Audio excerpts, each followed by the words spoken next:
Hey, Zoom crew. I see I have a couple of names logged in. Mason or Hushank, can you hear me? Give me a thumbs up or let me know we got good audio. Can you can you hear me, dude? Okay, great, great. I didn't get the first class recorded with good audio, so I wanted to make sure I got everything set up. That sure is a nice feature for you all to be able to either log into the Zoom or catch the recording after the fact, but in order for that to work, I got to set it up right. So good. I'm glad you can hear me. We're recording. Should be all set.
Broken displays. So, yes, left at the second row here, you're just out of. All right. So, it's almost 5:30. Looks like we got a good crew tonight. Thank you for accommodating my travel schedule. I guess that would have been last week. I was in Washington DC, had an opportunity to go and do a half day of continuing education and then lobby some of our Congress folks in the Hill. Uh, my focus is really on getting guaranteed retirement income solutions in the 401ks. This is bad. So I'm in the retirement planning industry, and I go to a lot of conferences and connect with folks that do what I do. When the consulting firms survey participants in 401k plans, 403b plans, if you're a government institution, you're a 457 plan, the folks inside of those retirement plans, they think that when you retire, you start getting a check that functions like Social Security. That's not at all the way 401ks work. That's not a thing. That doesn't exist. So when we go to Washington, we share this information with our lobbyists, and we're like, well, we have one or two choices. We can try to educate people, which we know from personal experiences without no doubt, that people would listen when they have a need to listen. You guys are all listening because you've paid to be here. If you hadn't written the check and paid to be here, probably wouldn't be listening to me. And 401k participants are much different. So we're talking to the folks in Washington, we're like, we need to try to educate, or we could just redesign the system so that it functions how people think it's supposed to function. And that's actually within our grasp now. Financial technology has advanced to the place in our industry now where if we wanted to, we could structure a 401k plan so that at the age of 65, you just start giving a check. There's a lot that goes into that because a lot of people think that's a little bit heavy-handed, because you can't guarantee that unless you sign up for a lifetime of those payments.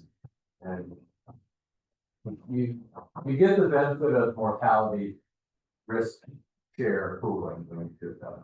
So that's what I was in Washington for. I had to miss the class. There are other classes out there on our YouTube channel. Last week was module 2. Module 2 has been the same for the last 8 years. Was everybody able to find that lecture on our YouTube? Yeah. Okay, great. I'm really glad to hear you say that because I have to miss next week too. And I will send out the link. So next week will be module 4. And the material has been the same. My apologies, they stacked up early this semester. I don't anticipate having missing it. But I'll ask your apologies in advance if that can happen. So next week, the syllabus has the schedule to take our first exam. So let's talk about that. Well, give me your name again, I apologize. Okay, Bobby had a great question before class. It's like, so I'm going to the first exam. I see it's structured through the My Business Course website. Do we need to take that in class? Do we take that on our own? Can I take it early? I might need to travel. Maybe I need to miss class. Maybe you all need to miss class on the 4th week, next week. So the way that's going to work, the first exam covers modules 1 through 4. That's the testable material on the first exam. After next week, we will have covered all that material. At which point in time, I'm going to open the exam. You all have a 2-week window of time to go out and take the exam online. It's 40 questions, multiple choice. You log into My Business Course website. Was everybody able to find that? I misled some of you with the wrong code and there was some confusion. Okay, great. So you're going to go to the My Business Course website. You're going to navigate down to module 4. Module 4 shows module 4 homework, and it shows exam 1. You're going to click on exam 1. It's going to ask you some question like, are you sure? And you're going to say, yeah. The time is going to start running. You have 90 minutes to answer 40 multiple choice questions. And they're dynamic questions, so don't team up. Well, it's a failed strategy. You're all going to get similar questions, but they're going to be just a little bit different, and they come at you in a different order. So that's a failed strategy. It is by nature of the exam. It's an open book, open internet, and pretty much open everything exam. But it's also a failed strategy if you think you're going to use that to look at all the answers because of the time nature of the test. You have to be able to move quickly through about 2/3 of the exam. Because I think you're just going to go back, reference the text, look up all the answers, you'll run out of time and you'll fail. But if you prepared yourself, then you'll be familiar with the homework questions and the text and the lectures, and you should be able to answer about 2/3 of the question, which leaves 1/3 of the rest of your time to go look up something that you might be a little bit unsure about. So that's how those are the failing strategies. The successful strategies have not been communicated back to me on how to hack these things. So connect with students who have successfully hacked this exam in the past. I'm sure AI is a partial solution to this yet, but it hasn't blown the curve yet, so I'm not too worried about it. When you all come back with a bell curve that skews towards 95% and higher, then I'll be forced to do something. But as of yet, I don't think AI is working with this exam. Somebody prove me wrong, and I won't count off for it if you do it. I'll be impressed because I use it every day. I want to know how another my life too. Yes. Sample exam, subjects to take a kind of give it a general idea of how it's structured or. Yeah, great question.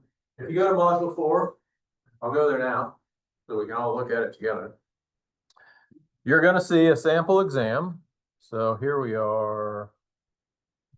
Wait a minute, that's the spring class. Oh. Bear with me. Back to my business course. I want fall class, go to course, dismiss, course content, module 4. And you see homework, exam 1, and sample exam not graded. I got a lot of requests for how do I study for this thing? I answered that question by posting a sample exam. Come on here, click on that, you'll get the flavor from what the course reference or if the scores are low, I will curve the exam. I haven't had to curve the exam in 6 years. So I feel like we kind of got this class to a point where I know what works and what doesn't work, and I'm making adjustments over time. So it's a fair representation of the coursework curriculum left here. Other questions about the exam? That answers everything you wrote. Yeah, same format. That's why I'm such a big fan of the My Business Course website, because I'm lazy and they do all the work. I don't have to create an exam or people post it out there. You all can take it at class, your convenience, seems to work well for everybody in class, or it's well for me. I don't grade it, get an immediate grade.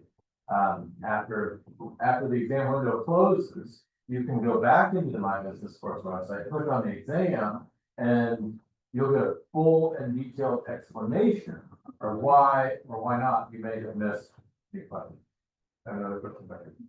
Two-part question on what you decided to say after this week. Yes. That first part of that question. But it being after module 4, that must.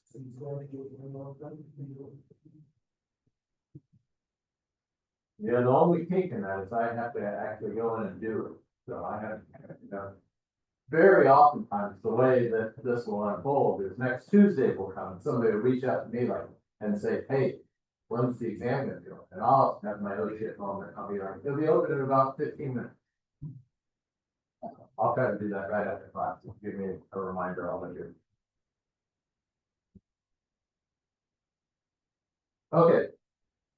So that's the exam. That's coming next week. How about homework? Any issues with the homework? So far, so good on the homework. Good. I had my screen pulled up to the company selection forum. So Jeremy Clark selected Abbott Labs. That was the last one. Alex, you got McCormick, J&J. Looks like I only have, well, I have 21 replies. Okay, so I don't know what our enrollment is, but it looks like we have about 21 people in here. So most of you have selected a company. Helpful reminder, if you haven't yet, come in here and call dibs on whatever company you want to be working on this semester. I don't want to do this. Everybody got that. And there's a link in the syllabus if you need that. to a list of approved companies to work on. And they're all dividend aristocrats, and remember, they're dividend aristocrats for a reason. We all have to select from a list of companies with sufficient track record to do the analysis. It genuinely might be more fun to work on a Bitcoin trust company or an AI company, but they don't lend themselves to financial analysis very well. It's more speculation. So if you have a good idea in that vein, share it with me. I'd love to talk about something that might actually turn into a 10-bagger. Okay.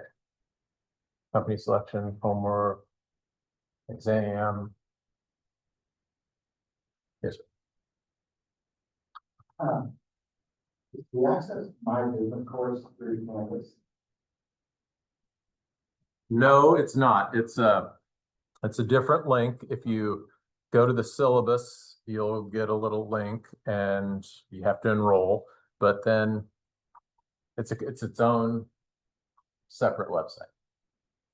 Syllabus. Yes.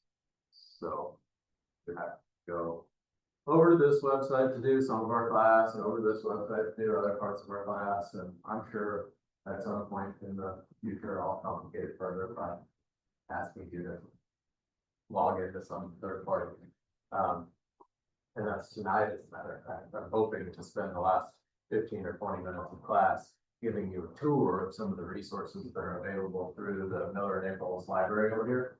So there's maybe 15 or 20 databases that are exclusively devoted to business and finance, and then probably another 50 or 75 devoted to any other topic you can imagine. So I want for everybody in the room to familiarize yourself with how to download materials from that library and aggregate them, upload them to ChatGPT or whatever you want to use. So we'll help the partner to aggregate this research project and give you some insider's tips on some of the best ways to put that information together. Micah got me a card. Did anybody else have a little 3x5 for me?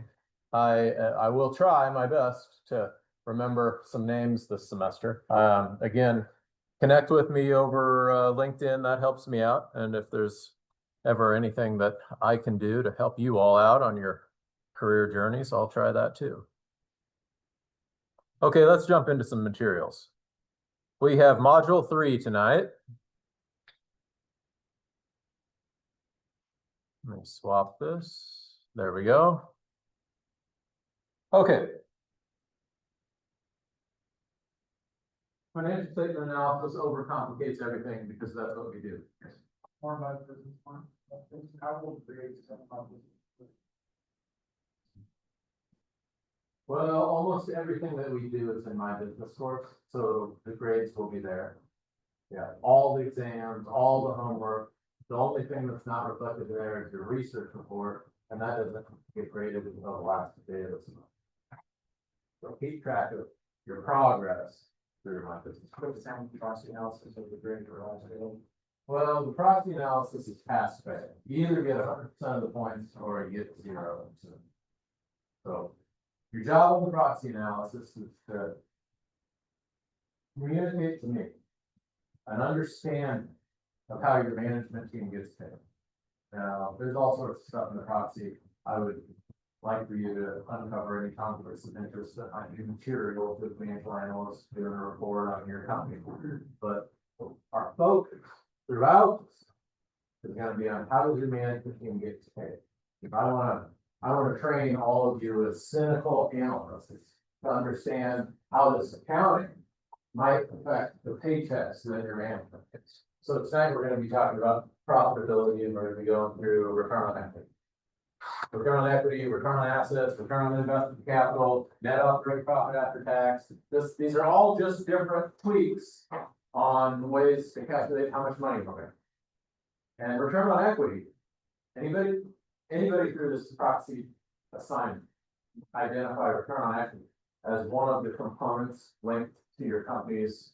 We got 1, 2, we got at least 2 management whose incentive-based compensation is linked to the numbers we're going to be talking about tonight. Okay, so what's that mean? That means that tonight's class and every class this semester It's gonna be partially focused on, how would I manipulate the accounting? Manipulate's the wrong one. How would I tweak it? How would I? You'll find that there are so many estimates that go into the world of accounting. That management very often gets to say how much they're paid. I'm gonna give you a couple of examples of that tonight. So when you go out into the business world and you're managing your own company or benchmarking yourself off peers, you'll have the same tools in your toolkit, so to speak. Okay, learning objective number one, we're gonna start with the return on equity. Too often in this class, we just get myopically focused on the accounting, generally accepted accounting principles and the formulas behind all this. I find it very useful just to keep our head on swivel, so to speak, and be mindful of the big picture. So with return on equity, all we really want to know is what's going to end up in my pocket. So from an equity holder's perspective, think of this as just common stock. You go buy Boeing or IBM or McCormick or Johnson & Johnson or McDonald's or any one of the stocks that you listed in the company selection. What we're trying to figure out with this top calculation is, you know, if I held the equity of that company, what can I expect to make? And then with that number, we're going to compare it to, what would you compare that to? ROE, what your earnings per share. I was getting at something more simple. Like if I expected McDonald's to deliver a return on equity of 12%, well, how do I feel about that? Now I'm asking you how you feel about that. How do you feel about a 12% rate of return? Benchmark index. Yeah, if I thought the benchmark was gonna do 15, I wouldn't feel so good about 12. If I knew the US Treasury was yielding 9, I wouldn't feel so good about 12. So this is how we calculate just rates of return. Rates of return, the simplest thing in finance. This is how we start. This is how we start the conversation. Unfortunately, you'll see net income is in the numerator of that. So we have to understand what net income is. Net income meaning that cash is flowing into the checking account? No, not at all. So we make all sorts of adjustments for net income. We're talking about those also. Average stockholder equity is in the denominator of that equation. So how would you manipulate that? Well, the first word is average. So we know that equity is not a point in time, and that's an opportunity for us to manipulate ROE a little bit. Our authors are using Boston Scientific as a case study here, and also Pfizer. I think that it's particularly interesting that we get to use Pfizer as the company for this model, because this time period goes, well, this one goes 1819, but I think the book was published in 04, so they have all the financial data through 2002. So we get the first 2 years of COVID while we look at Pfizer and Boston Scientific. Getting a little bit ahead of myself, but so you see net income for Boston Scientific of $1.6 billion, and you see average equity between 17 and 18 at 8.7 billion and 7 billion by issue. Okay. Very rarely in practice, and I'm guilty of this too, the average just goes away.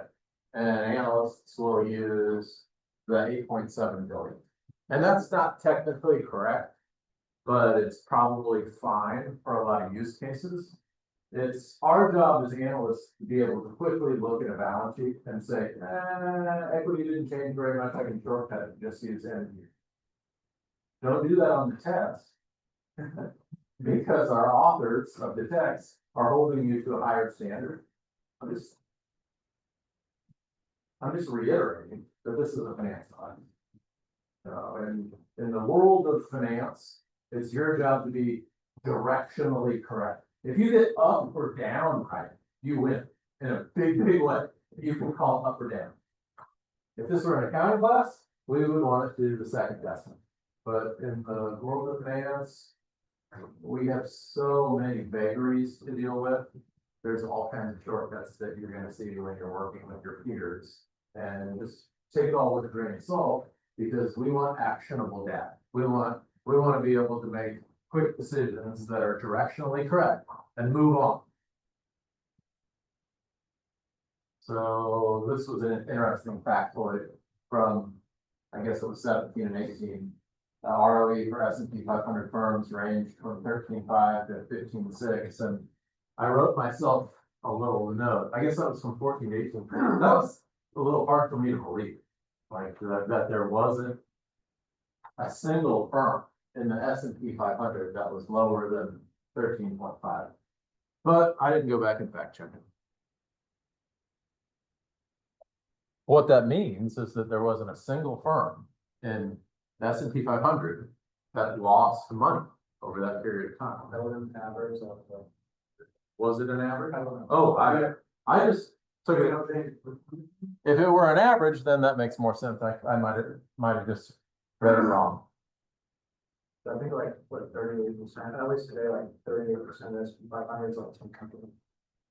Yeah, yeah. Well, if you market cap weight it, they call those the Magnificent Seven, and they drove close to 40% of the market returns over the last year, which is a really interesting dynamic.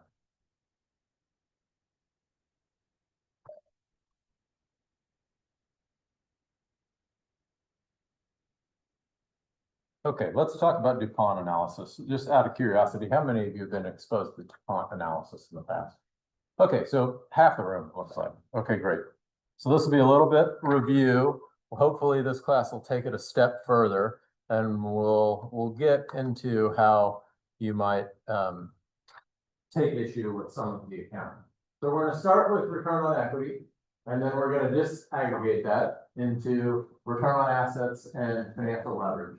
And if you were to take one single point away from module 3, it's the difference between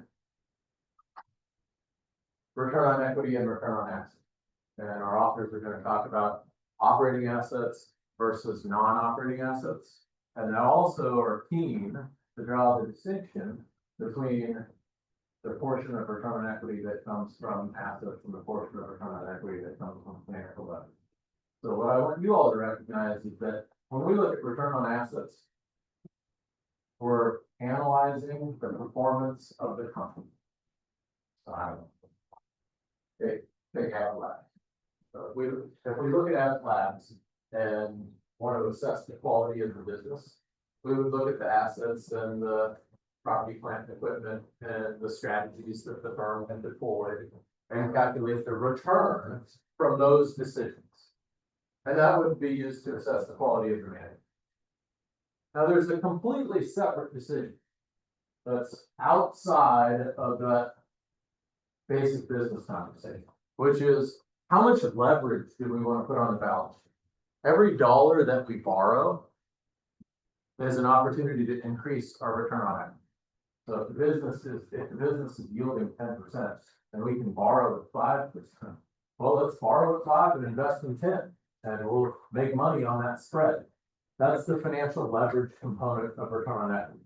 And it's an entirely separate decision made by the chief financial officer and the board of directors. It's also something that you all should be wary of, because to a small degree, accruing a little bit of debt makes perfect sense. But after you pass a tipping point, it adds a lot of risk to your business.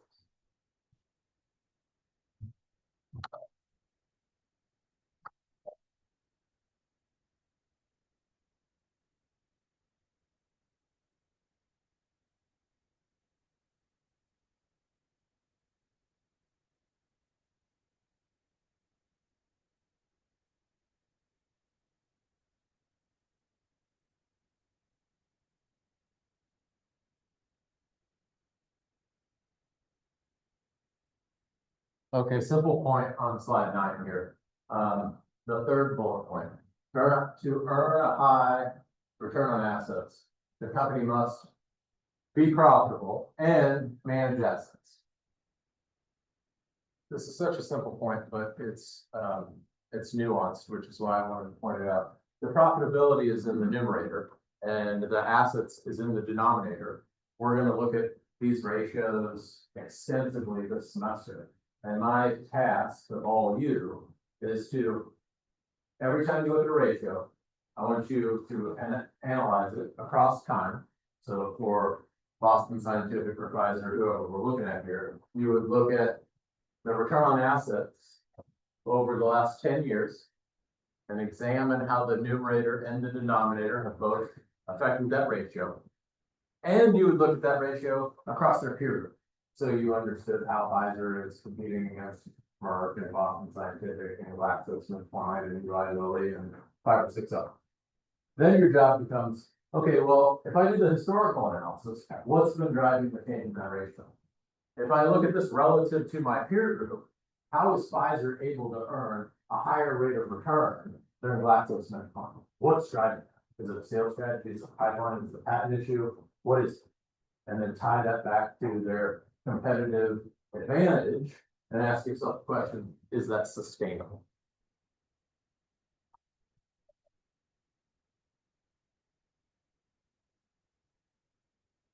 So this is interesting. When you just look at return on equity, I pointed out that bullet point that showed return on equity ranged from 12 or 14 or whatever it was. Here we have return on assets ranging from 5.2 to 6.1 over the same period. So return on assets at 5 to 6, return on equity at 10 to 12, you can see how you're almost double your return on assets just by taking on that financial leverage. And during that period of time, companies were able to borrow at 5-6%. So if they could invest at 10 to 12, that's pretty good. That's a pretty good trade-off. That financial leverage component is average total assets divided by average stockholders' equity. Again, those are about the same. So you don't have to use an average, just use the end of your period.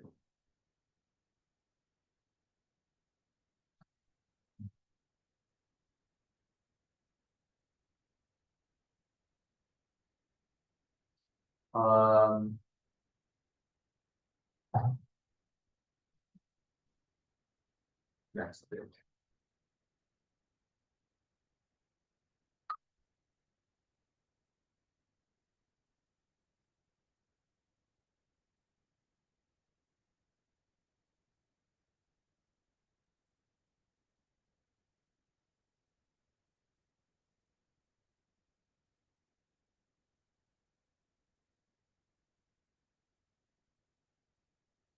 I knew I was going crazy.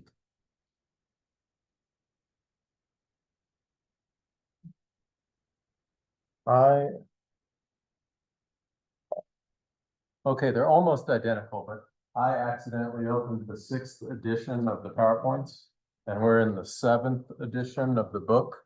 So my notes were just off on every slide. Okay, let me open the 7th edition, and then my notes will be back to where they're supposed to be.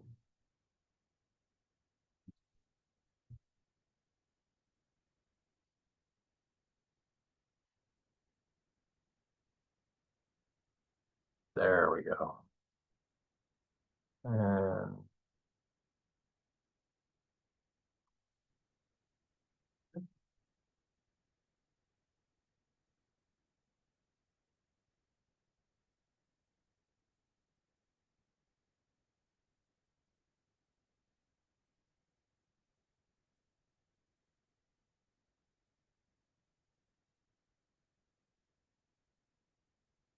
okay, page 14. Slideshow, setup slideshow, show without animation.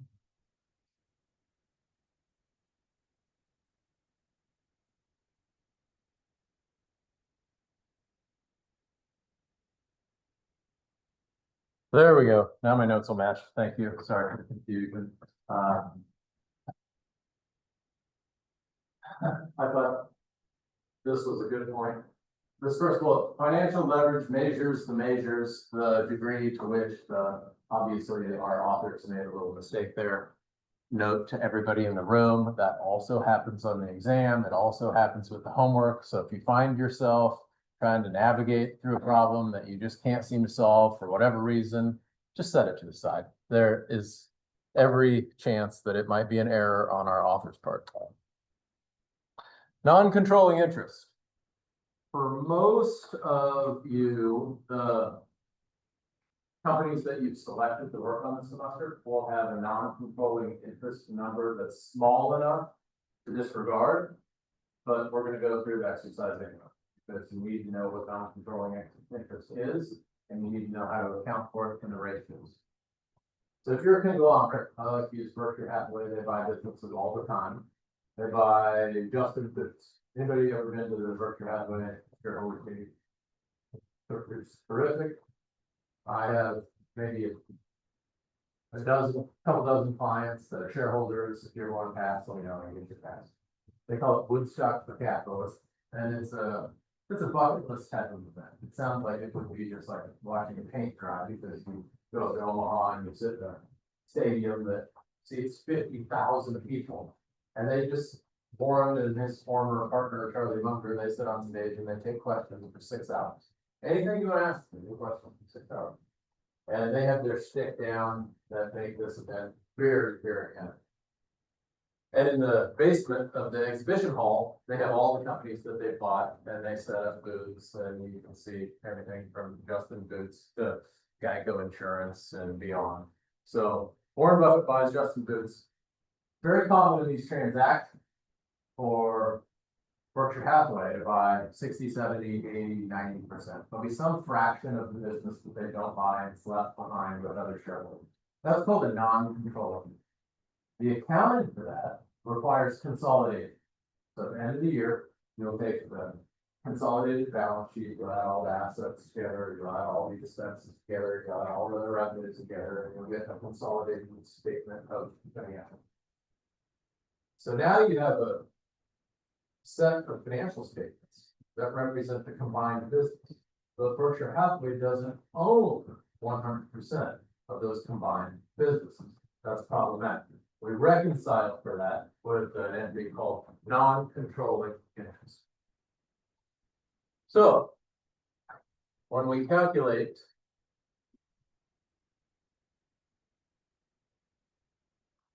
return on equity, we need to reconcile for the non-controlling interest. And we do that with something called the non-controlling interest ratio. And this formula looks a little bit more complicated than it is.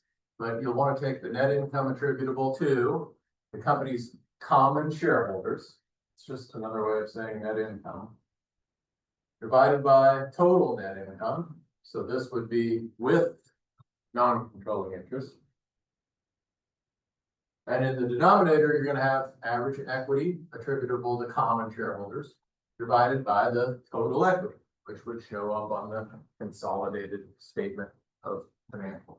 And that gets you to your non-controlling interest ratio. Now, I started this slide by saying most of you will have a non-controlling interest that's negligible. And that's a key theme of this whole class, this whole semester. As a financial analyst, I want you to acquire the skill set that allows you to easily differentiate what's material from what's not material. And when you're writing your research report, when we get to module 10, so 6 weeks from now, we're going to be talking about the accounting for leases. If you're working on a business that doesn't have any leases, then your job as an analyst in the section of that report where it says module 10, accounting for leases, you're going to write not applicable, and you're done. Some of you will have, if you're doing Southwest Airlines, you might have 5 pages of analysis on accounting for leases because they lease out their rental, or your Baby Hunt, some other transportation company. That's a big section of your report. And it's your job to have, as an analyst, to know that, okay, I'm gonna have to do some real work on this setting.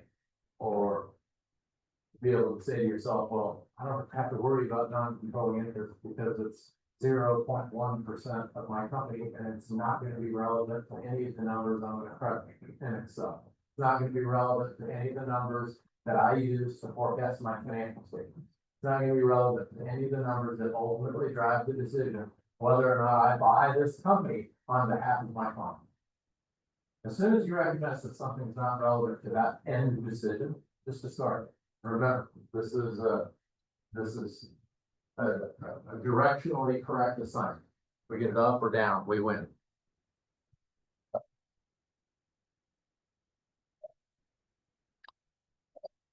Okay, let's move on to time check, 6:05. Okay, I want to go about another 20 minutes and then I want to give a tour of the library resources. So if we have 20 minutes, let's get to moving on how we would disaggregate return on assets. So return on assets is a similar number. We start with net income in the numerator, we put average total assets in the denominator, and we can break that out into profit margin, net income divided by sales, pretty simple. Multiplied by asset turnover, sales divided by average total assets. And if you go back to your, I guess it would be Algebra 1 class or whatever it was, you'll notice that the first term has sales in the denominator, the second term has sales in the numerator, so those cancel each other out. That's how you can see that we disaggregated those here. And the process or the method that we go through to disaggregate these ratios, one of the tools that we use as financial analysts to gain insights into what's ultimately driving the company. If we see over time that a company's done a great job of driving their return on assets northward, the next question is how? How were they able to do that? Well, it could have been by driving their profit margin higher, or it could have been by driving their asset turnover higher. If it's asset turnover, the next question is, well, which assets? Was it property, plant, equipment, or did they do a better job of managing their receivables? What are they doing?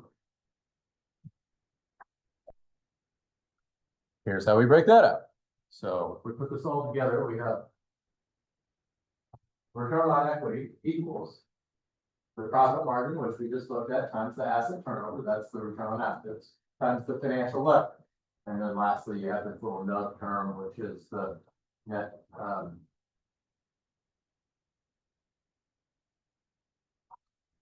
what's the CIR stand for? Non-controlling interest ratio. Thank you. Just somebody, just trade places. You, let me take the seat. You're doing a better job than I am. I really like this chart that our authors put together. We want to understand every single one of these ratios, and they all fall underneath profitability, so that the company's done a good job of increasing their profit margins over time and or relative to their competition. Well, which is it the gross margin? Is it the operating margin? Is it the total margin? Gross margin is simply revenues less cost of goods sold. Operating profit margin includes all of our overhead expenses. If it's productivity, I ask the question, well, which assets?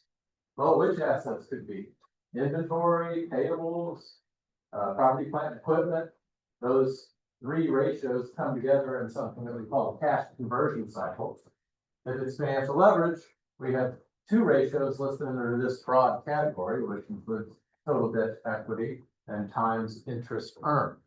The total debt to equity tells you how leveraged a company is, but the time interest earned might be the more important of the two because it tells you how liquid a company is. If you're barely covering your interest payments, that's a pink flag. If your times interest earned ratio is under 5, under 3, under 2, watch it. If you're an employee working for a company, whose times interest earned ratio is under 2, you might ask serious questions about how long you want to be an employee for that company. They may be getting very close to layoffs because things are very, very tight. And if their ratio slips down under 1 and they can't afford to pay their interest on their debt, well, then the bank's going to come knocking, calling their debt, and they're going to have to cut whatever it is that they can cut to pay the bank back. Because very rarely does the bank say, well, we'll just give you more time to pay us back without any exchange of value there.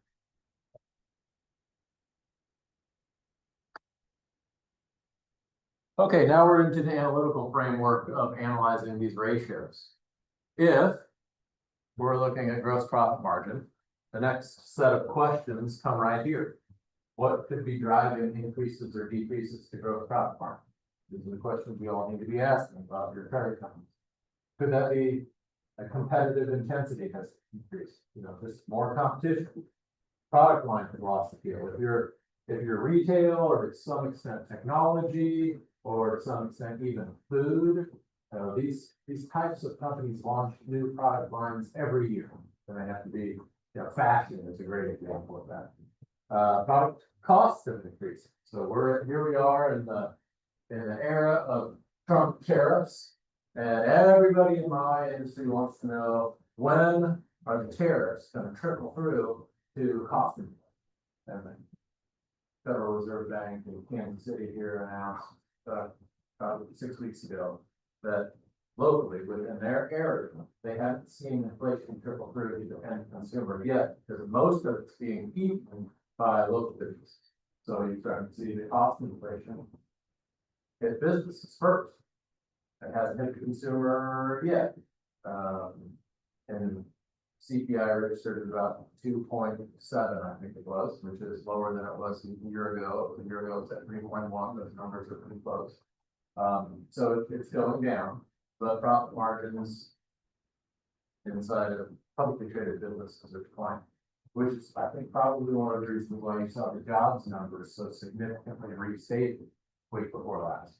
So we had original jobs numbers were April, May, I forget, and then they were restated a couple weeks ago with a downward revision of almost 600,000. I might be wrong on that number, but it was really good. And it sent alarm bells through the economy, and the market actually rallied on that negative news because the understanding was that that would force the Federal Reserve to lower interest. So the economy's worse, so we're gonna get a bailout, so yay, time to buy. Okay, I love charts like this because it puts some perspective on the ratios that we're looking at. Check out here the operating expense as a percentage of revenues. This means that S&P 500 companies are generally getting more profitable and more efficient over this time period, which is exactly the reverse of what I just mentioned. This data goes to 2022. Had it gone through to 2025 to date, you would see this tick back up.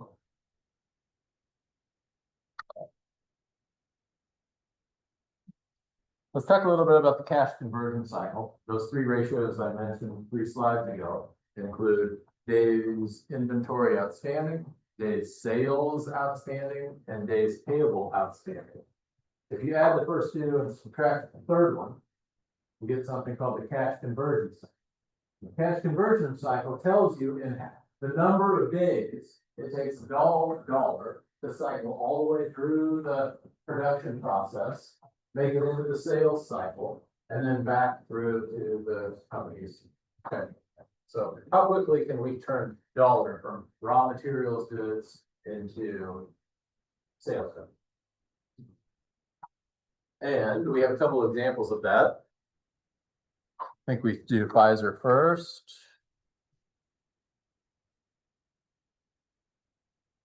Big picture data first. Cash conversion cycle by energy. So energy, very highly property, plant, and equipment intensive. Healthcare, we have a lot of pricing power in healthcare. They get paid first before they have to reimburse any of their suppliers. So their cash conversion cycle is a little bit longer. Let's look at Apple. Well, here's Pfizer. We look at their days inventory outstanding for Pfizer. That number is 96. Their days sales outstanding is 41. And their days payable outstanding is 66. So their cash conversion cycle shows up as 77, which is pretty typical. Nothing out of the norm when it takes up 71, I guess 71 days to convert cash. Check out Apple. I want you all to do a little analysis on Apple. What are we looking at? How do we interpret a company whose days inventory outstanding is 25. So it takes 25 days for them to turn raw materials goods into, let's just use a phone, could be a watch or a computer or whatever it was, but they get all the parts for a phone, takes them 25 days to turn that into a phone. The day sales outstanding is 9, takes them an average of 9 days to take that phone, sell it, get paid by the customer. What is days payable outstanding? 97. They're just holding on to the guy. So they have. Yeah, so 97 days is the average amount of time that it takes Apple to pay off their accounts payable. Now, what are their accounts payable? Anything they own, they owe somebody for the parts that go in there. So the practicality of that, if we're all doing business and you're Apple and I'm some lowly parts manufacturer out of, a fixed spot, Singapore or China or wherever. You all come to me and you say, hey, we need parts for our iPhone. And I say, okay, great, here's parts for your iPhone. And then you say, okay, we're gonna pay you later. I'm like, well, when are you gonna pay you? You say, we'll pay you 97 days. I'm like, what? That's after Christmas. My kids want something under the tree, come on, man. And Apple says, too bad, if you wanna do business with us, we're the largest phone, one of the largest phone manufacturers in the world. We have the highest profit margin in our industry. We're out. We dictate the terms. And I said, yes, sir. I'm happy to be doing business with you. I will gladly accept your payment in 97 days. So what does that mean for Apple? It means they've effectively just found a source of things. So they have 63 days. This cash conversion cycle is the difference. 63 days where they can take that cash and effectively invest it. And when you're a company the size of Apple, we're probably talking about tens of billions of dollars that they can invest for 63 days at a time. More than enough to pay a whole army of financial analysts to be investigating and analyzing the short-term bond market at all times to figure out how they can earn another 10% on that money that they get to keep for 63 days. And it's also a good way to identify and gain some insights into the pricing power and the competitive position that your companies might have relative to their peers.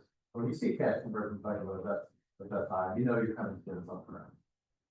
So that's, well, what are they doing right? How are they able to manage that pricing power, competitive leverage, position in the value chain, so on and so forth.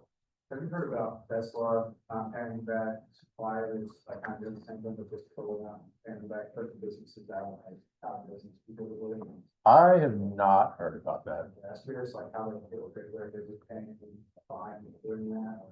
I don't know. Or, I don't know what the news is behind. I can't speak knowledgeably about that one, but wouldn't surprise me. Those companies don't get as big as they are without knowing exactly how they can leverage their supply chain and how they can manage their own pricing power at every touch point.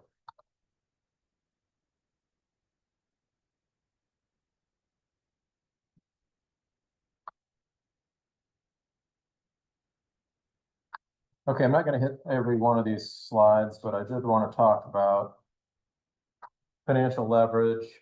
It's very, very tempting for those of you who have management teams with incentive-based comp linked to ROE, just to want to go borrow some money. So if you're graduate from UMPC and get your job as CEO of a Fortune 500 company and your incentive comp plan links you to ROE, first thing I want you to do is go borrow some more money. Because it takes no skill to borrow money. And you're gonna increase your ROE. Now, be careful, don't borrow too much money, but get yourself paid. And the easiest way to do it is by increasing your total liabilities. It's just a simple math. Okay, now.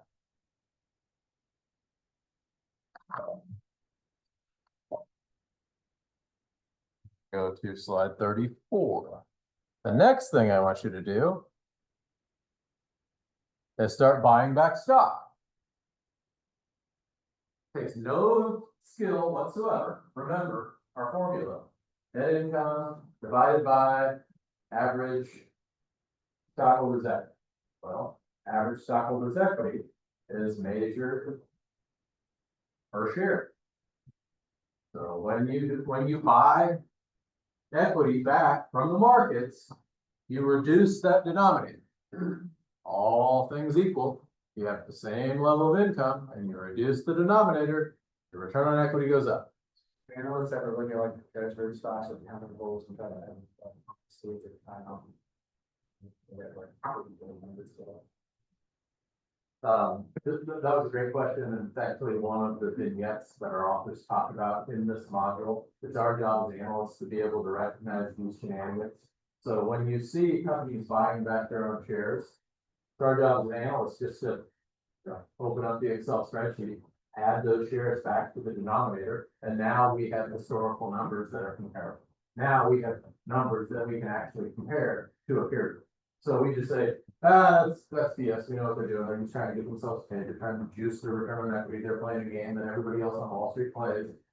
And it works, that's just the nature of the game, but we're smarter than that, we see through it, we can make adjustments, we can reconcile those so that we can compare those numbers across time. Notwithstanding, you can see what happens to ROE between 2018 and 2022, it just skyrockets. And a lot of that is on account of the repurchase of common stock. So much money being deployed into the stock market, just by companies buying back their own shares. It's a huge driver of returns, and it definitely over that time period, and it persists, but not quite as dramatic as it was in the early 2020s. Okay, 10 minutes on, and then I'll switch to a little tour of the library. 10 minutes on the difference between operating and non-operating. Now, we've been talking a little bit about financial leverage. And when you discard financial leverage, those gains, taking on a little bit of additional debt to reduce your return on equity, if we take that conversation out, we're pretty close to having a conversation about operating assets, return on operating. The only real distinction there is if you look at return on assets, meaning total assets, a lot of the companies that we're looking at have revenues that might not be derived from their primary business. So I mentioned at the top of the class, Bitcoin trust companies. Well, MicroStrategy, anybody familiar with MicroStrategy? Okay, one. I don't even remember what MicroStrategy used to be. You? No, wow. Okay, so MicroStrategy used to be a real company. Let's just say for the sake of argument, they made widgets. I think they were a tech company of some kind. I think they made like a software. Okay, so for the next 3 minutes, in this discussion, they made some kind of software. Well, their CEO, at some point, he just started buying Bitcoin with company money, and he never stopped. And the value of that Bitcoin just went up and up and up and up and up. And now MicroStrategy, they're not a software company. And maybe they are, but it's irrelevant. It's so minor. It doesn't even compare to the value of their Bitcoin. They have become a de facto Bitcoin trust company. So what that means for investors is if you want to invest in Bitcoin, you don't have to have Bitcoin wallet. You just buy MicroStrategy because that's all that's coming out. Their balance sheet is almost 100% Bitcoin. Now, the weird thing about that is that, say they bought $1 billion worth of Bitcoin. All of a sudden, the value of that company on the stock exchange went to $3 billion. So the value of the company is like 3 times as much up as the Bitcoin they hold, and there's nothing else to the company. It's just, so when you buy MicroStrategy today, you're paying $3 for every $1 worth of Bitcoin. And the rest of the world was going, what's going on here? That's weird. Maybe it'll work for us. So all of these, all these cryptocurrency trust companies launched themselves. So other companies started doing the same thing. They just started buying cryptocurrency. And today, there's over 200 crypto trust companies that do nothing other than own crypto, or maybe they're like MicroStrategy and they had a little business at one point in time, but now their primary business is just holding crypto assets for other investors to invest in, and they're hoping to play some kind of weird multiple game. We call it multiple expansion, which doesn't make a whole lot of sense in this case, but sometimes the market goes crazy for a little while before it corrects, and that's MicroStrategy.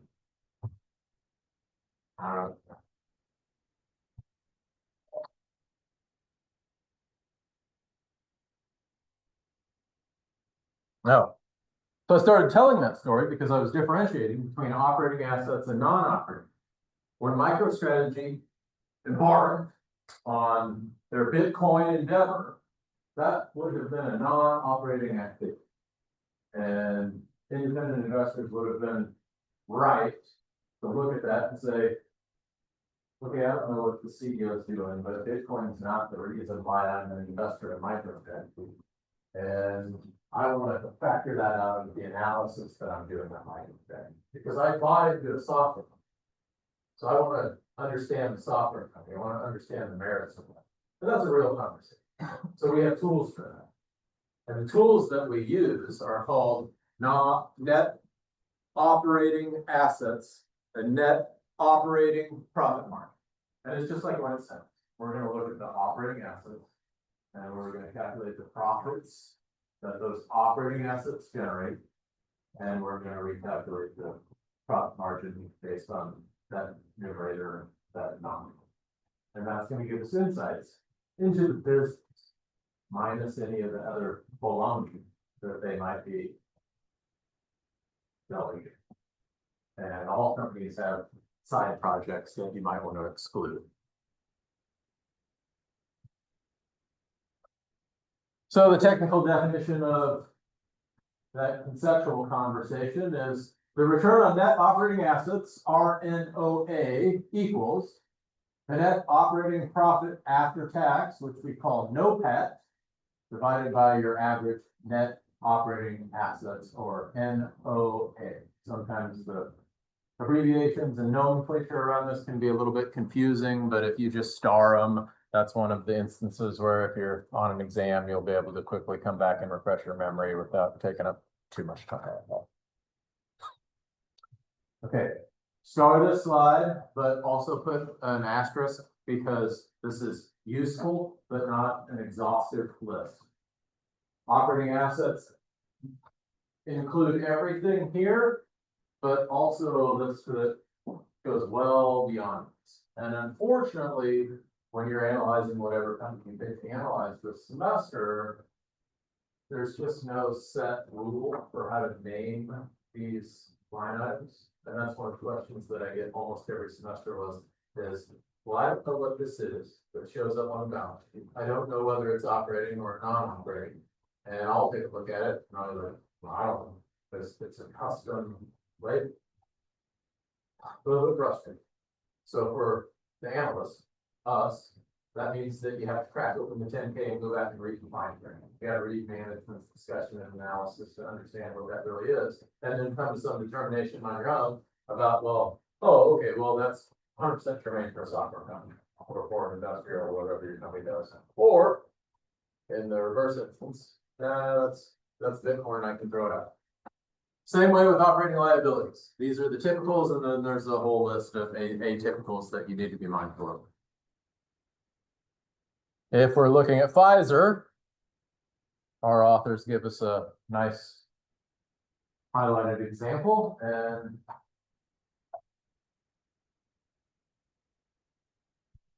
that is the balance sheet. On the next page, you get the income statement. Nope. No. Oh. There we go.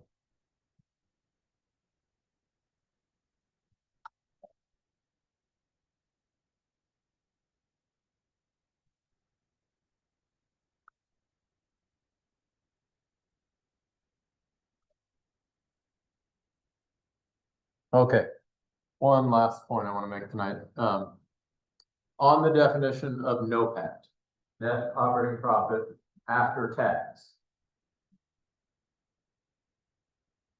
Recall that when we're focused on the operating side of the business, we're excluding any effects of financial leverage. NOPAT, net operating profit after tax, is operating focus. So we have to exclude any effects of financial leverage. When we're talking about returns, the effects of financial leverage show up with net tax on operating profit. Well, that's a calculation we're gonna have to make. Because if you look at the income statement, you go, okay, well, there's sales, operating expense, there's tax. Well, that's not the tax on operating profit, that's the tax on operating profit after interest. We have an interest tax shield there. So we're gonna adjust for that. When we adjust for that with this calculation. Top line net operating profit after tax equals net operating profit before tax minus the tax on operating profit. Okay, it's a little wordy, but it's followable. You just read it slow, maybe twice. So that second term, tax on operating profit, equals the tax expense as stated on the income statement, easy to find. Plus this adjustment criteria. Parenthetically, we have the pre-tax net operating expense times the statutory tax rate. The pre-tax net operating expense is the interest times that statutory tax rate is going to get us to our tax on operating profit. Now, if your company, let's go back to that concept of materiality we were talking about with the non-controlling interest rate.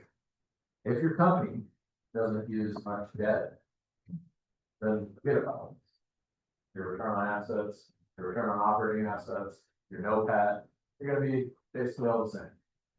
So the more debt your company takes on, the more important this is. Go through the exercise and factor out the effects of that financial leverage. And really understand the profits and where they're coming from. And which operating assets are driving those profits. Okay, I'm gonna switch gears. I made it through 90% of those slides. Let's go over to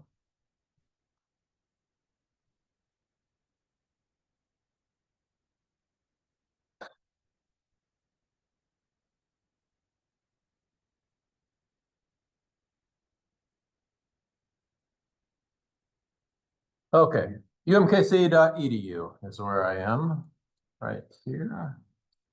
And used to be, if I scrolled to the bottom, there was a link to the Miller-Nichols library. Let's see if it's still there. Libraries.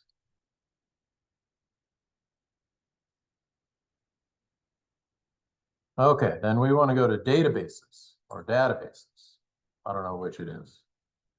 So there's 291 databases available to all of you as students of UMKC, which is incredible, absolutely incredible. We pay Morningstar. I don't know if Morningstar is on here or not. It was, and then I think the university might have gotten rid of it, which is unfortunate. But my firm pays Morningstar $25,000 a year for access to this databases.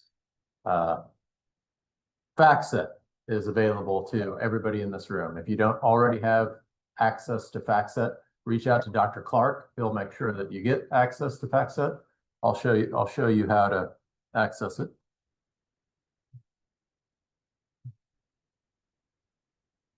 Okay. So if you're in databases, you can go over to subjects and down to business, and it'll filter 291 databases down to 39. And then if I were you, I would take an hour and a half.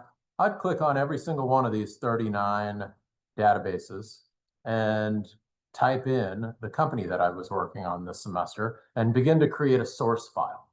And this source file is going to serve as just references for anything that you want to put in your semester research project. So ABI Inform, this looks like we're probably sorting through magazines, newspapers. So we want, let's go, I don't know, full text, peer reviewed. Somebody give me the name of the company. Excellent. Next Era. Maybe that's all one more.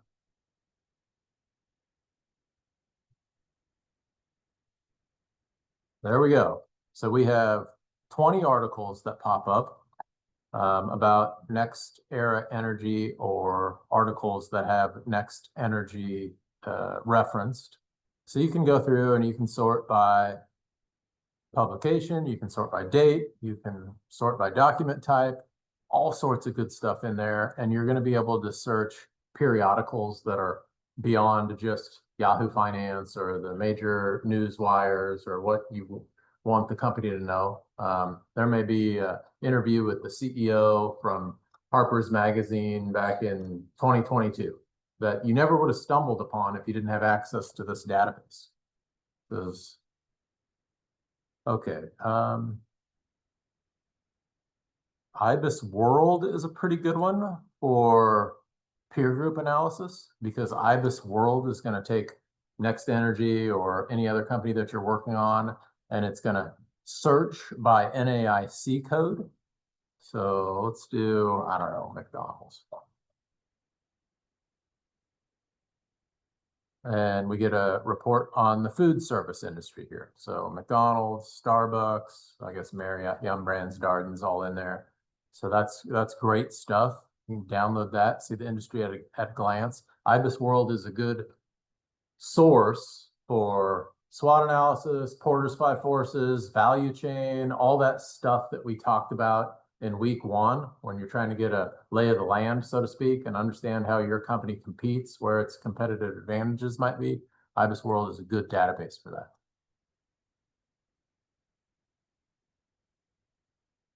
that. Okay. Let me point out one or two others here. Mergent. We canceled Mergent Online. It says use Mergent Market Atlas. Okay, let's try that. Okay. Let's search for Johnson & Johnson. There we go.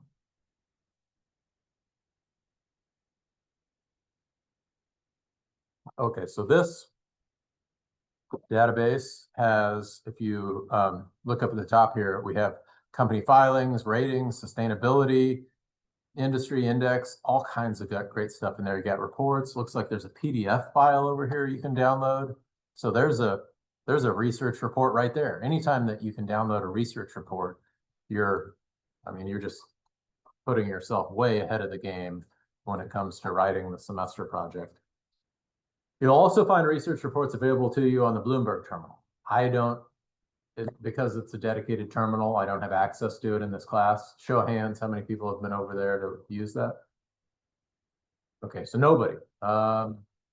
There is, on our Canvas site, there's a how to use the Bloomberg terminal PDF doc. Just go to docs.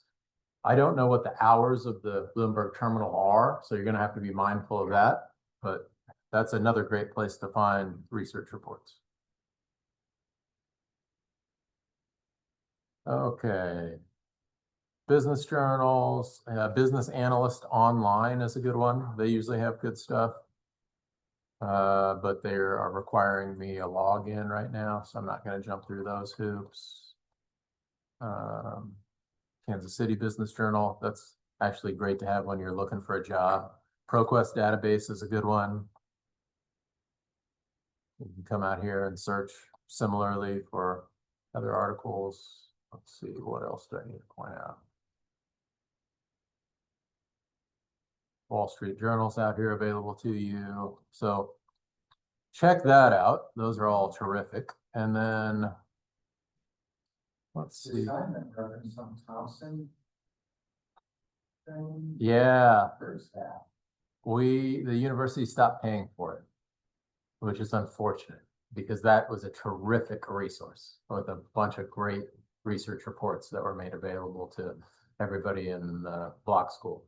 But we don't have access to it anymore, which means that the replacements are FactSet, which is terrific, but FactSet is its own software. I don't know if it's on this. You have to spell that. FACTSET. Let me go, let's see here. Okay, I don't have the app on this machine. People that use their student, they get like a Morningstar, $25 for you. Oh, you can? Okay, I didn't know that. That's a good tip. You can use, evidently you can use your student email to get Morningstar for 25 years. How do you do it? I just Googled like a student discount for Morningstar on Google and it pops up with things that you filled out. Looks like you're gonna pay $250, but at the end it comes with $1. And I think like a lot of other ones do as well with it too. Okay, FactSet is telling me that my password is expired and needs to be reset. So that's frustrating, but it's just factset.com. It's your student email, and then once you get a password from Dr. Clark, you'll be able to navigate that site, and it's pretty user friendly. There's a couple dozen menus that you can drill down into filings and financials and major pieces of news and peer groups and all kinds of good stuff. So that is what I wanted to cover tonight, gang. Hit me with questions before we adjourn. Covered a lot tonight, but I think it's manageable. You could have thoughts. That's You don't have any thoughts on Tesla? Anything that I would say would have to be taken with a big grain of salt because I haven't been watching the valuations. I don't think that Tesla has kept up with the other Magnificent Seven, which leaves me with the impression that there might be opportunity there, although I haven't looked at it in quite some time. The reports that I see coming out that major Grok, that AI program against others, looking Grok fairly favorably, which to me communicates that they have a good place in that value chain or that ecosystem. I like that, and I like that they have a good position with all the data that will be ultimately driving their autonomous bots and cars. So I like all that. I like that story stuff for them.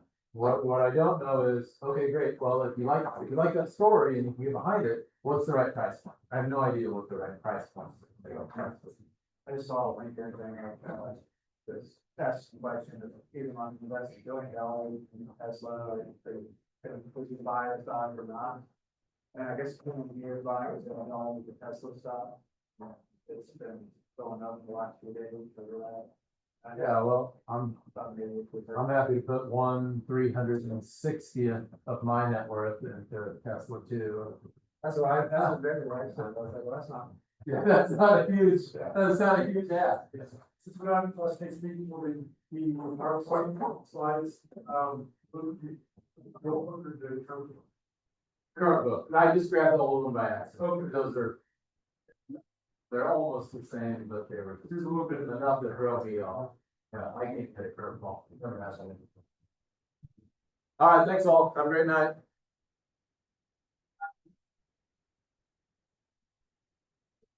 Thank you. Michael, appreciate it. Oh, have your weekend. Yeah, you too. Yeah.